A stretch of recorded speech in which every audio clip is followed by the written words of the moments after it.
తేజో నక్షత్రమా, వేగు చుక్క, నీ మెట్లు ఆకాశం నుండి పడితే, ఆకాశం నుంచి పడిపోయిందంట, ఆకాశం నుంచి పడిపోయింది. నీ మెట్లు ఆకాశం నుండి పడితే, జనములను పడగొట్టిన నీవు నేల మట్టము వరకు ఎట్లు నరకబడితివి.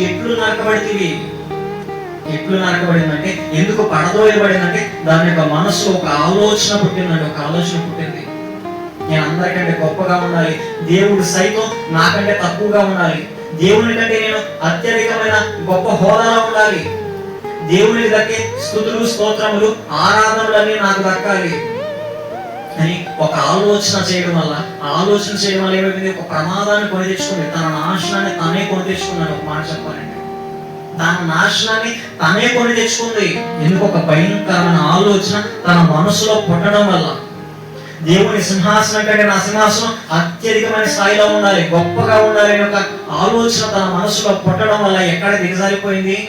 దేవుని కంటే గొప్ప స్థాయిలో ఉండడం కాదు, అత్యధిక అసలు అక్కడ ఉన్న పరలోకంలో ఉన్న అల్పులైన దూతల కంటే తక్కువ స్థాయిలో దిగజారిపోయింది, పాతాళానికి పడదోయబడింది. దేవుడు నెట్టేశాడండి, ఏమాత్రం క్షణం ఆలోచించుకున్న నెట్టేసి